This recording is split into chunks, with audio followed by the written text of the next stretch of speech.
Voilà, nous sommes avec Madame Ndeye Khaira Thiam, qui est psychologue clinicienne, psychopathologiste et spécialiste en psychopathologie et psychologie clinique. Elle est aussi spécialiste en criminologie clinique et pathologie psychiatrique au cabinet Boulos. J'espère que j'ai bien prononcé. Voilà, madame, vous avez formé un groupe à la suite des propos du professeur de philosophie El Hadj Songué Diouf. Vous avez qualifié d'inqualifiables les propos du professeur sur le plateau de l'émission Jakaarlo de la TFM. Vous vous êtes senti extrêmement bafoué, et je vous cite, dans vos droits, et en filigrane, vous avez même signalé une apologie du viol. N'est-ce pas épidermique ou bien exagéré ou bien disproportionné par rapport aux propos initiaux du professeur Songué? Alors, merci de l'invitation à discuter de cette question. Pour répondre assez simplement à votre question, ça n'est ni disproportionné ni épidermique.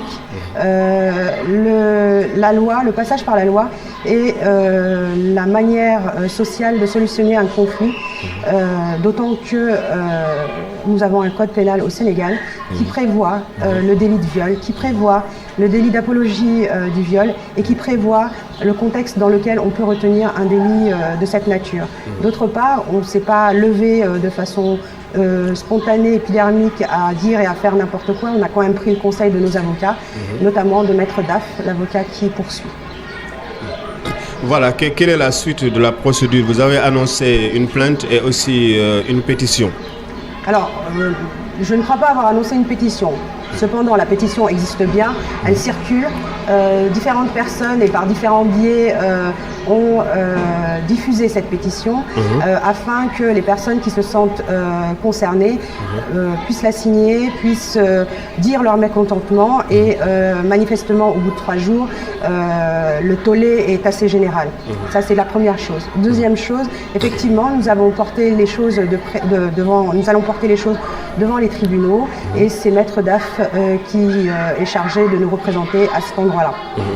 Il y a certaines personnes qui disent que les propos du professeur Songué sont juste un diagnostic social de la chose. C'est juste du voyeurisme, l'habillement sexy, une certaine... on met la femme maintenant, on la considère comme un objet par rapport à son accoutrement, par rapport à son comportement. Est-ce que c'est pas juste une psychologie sociale de la chose au-delà de l'apologie du viol, entre guillemets? Alors, l'objectalisation de la femme, ça date pas de M. Songué ni de ses propos. En revanche, les propos de M. Songué nourrissent ce qu'on a défini comme une culture du viol, c'est-à-dire une culture dans laquelle on justifie, on donne des arguments en défaveur de la victime pour expliquer que c'est bien de sa faute si elle s'est fait violer.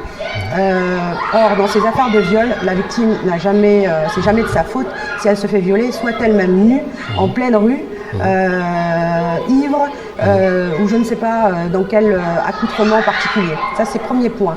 Deuxième point, si vous regardez à travers le monde, vous verrez que ce n'est pas que les femmes sénégalaises qui sont susceptibles d'être violées. Les femmes afghanes avec leur burqa sont aussi violées. Les femmes chinoises, japonaises, américaines, quel que soit le lieu dans le monde, le viol existe. Les chiffres OMS sont là pour en parler et indiquer en tout cas que plus d'un tiers de la population féminine a pu se dire victime d'agression sexuelle et notamment de viol. Voilà. 3600 cas de viol en 2015 au Sénégal. L'homme sénégalensis a tendance à violer davantage. Vous, en tant que spécialiste des questions psychologiques, quelles sont les raisons pour vous qui font que l'homme sénégalensis est en train vraiment de faire de la violence sexuelle? C'est pas l'homo sénégalensis qui est particulièrement sujet au viol. Comme je vous l'ai dit tout de suite, l'OMS, qui est l'Organisation mondiale de la santé, qui s'occupe de tous les pays du monde, le Sénégal compris, indique bien que dans tous les pays du monde, il y a une recrudescence des viols, ou en tout cas une dénonciation plus qu'une recrudescence des viols, compte tenu de toutes les campagnes qui sont menées autour.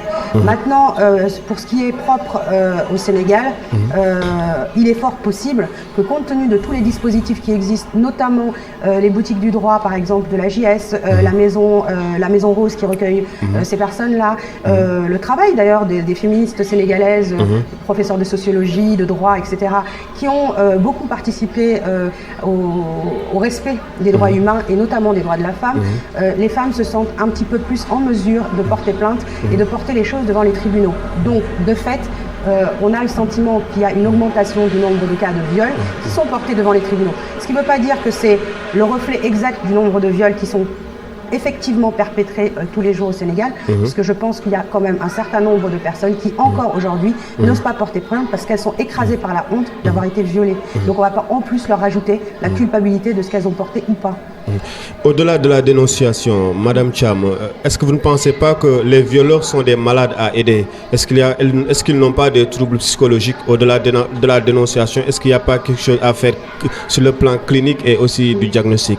Alors d'abord, ce qu'il faut avoir en tête, ce que l'opinion publique a beaucoup de mal à entendre aussi, c'est qu'il n'y a pas de profil type du violeur. Le violeur est partout, dans toutes les classes sociales, dans tous les niveaux d'éducation, dans toutes les structures de la société. Simplement, il baigne dans une culture qui favorise son passage à l'acte. Ça, c'est une première chose. Deuxième chose, effectivement, au niveau clinique, il y a des choses qui sont possibles. Dans d'autres pays, le psychologue est en prison et prend en charge des personnes qui sont incriminées pour des questions de viol, d'agression sexuelle, de pédophilie, etc. Enfin, toutes les formes d'agression sexuelle qui existent. Au Sénégal, les choses ne sont pas encore à ce niveau-là, dans la mesure où il y a d'abord, jusqu'à présent, il y avait un certain déficit en psychologue déjà, pour commencer, qui puissent prendre en charge ces questions-là, donc qui soient formés sur ces questions-là. Et ensuite, est-ce que, en termes de coûts, en termes de projets, d'investissement financier, etc., est-ce que le Sénégal est prêt à mettre des budgets sur ces questions-là et à en faire une priorité aussi. Est-ce que vous pensez que la sanction pénale est-elle un moyen vraiment pour éradiquer le fléau du viol? Alors, la sanction pénale est absolument fondamentale dans une société de droit. Parce que la sanction pénale, elle permet d'une part de dire ce qui est interdit et ce qui est permis. En ce qui nous concerne là, pour la question du viol, on a quand même un certain nombre d'articles qui en parlent, qui en font état et qui détaillent dans quelles conditions sont retenues des circonstances aggravantes pour ces questions-là. Ça, c'est le premier point. Deuxième point, dans une société de droit, on ne peut pas se permettre de régler ses comptes par soi-même. On passe par la voie pénale, on passe par la voie judiciaire. C'est ce que je disais à l'entame, c'est la voie pour solutionner un conflit. On ne va pas aller se taper ensemble dans la rue, ça n'a aucun intérêt et ça ne règle pas et ça ne permet pas que les concitoyens vivent en bon entendement les uns avec les autres. Maintenant, est-ce que la solution pénale est celle qui va éradiquer, etc. Je n'ai pas la prétention de le penser. En revanche, ce qui est certain, c'est qu'une action comme celle-ci permettra au moins à un certain nombre de femmes de pouvoir aller parler de leur problématique de viol, à savoir qu'il y a des personnes, notamment les psychologues, qui sont là pour les prendre en charge, qu'il y a des psychiatres qui sont là aussi au cas où il y ait besoin d'un soin, et que la société tout entière soit informée qu'on ne recule pas devant un droit humain qui a déjà été indiqué dans nos codes pénals, dans les conventions internationales, dans les conventions même africaines. Notamment le protocole de Maputo, on a le droit de ne pas se faire violer. Qu'on soit une femme ou qu'on soit un homme, parce que les hommes aussi, enfin les hommes, les garçons, les petits garçons, se font aussi violer, même au Sénégal. Voilà votre mot de la fin. Est-ce que vous avez un appel à lancer par rapport à la question? La seule chose que je réitère, c'est qu'au Sénégal, l'article 320 interdit le viol. en conséquence de quoi Du code pénal. Du code pénal. L'article 252 fait état de l'apologie du viol et l'article 248 fait état des conditions, notamment le fait de se trouver sur un plateau de télévision à un horaire de large audience. Donc ces trois articles nous fondent à poursuivre notre action et à poursuivre notre action devant les tribunaux avec le concours de notre avocat et des autres avocats qui sont en train de se constituer aussi. Madame Khaira Thiam, Leral.net vous dit merci. Je vous remercie.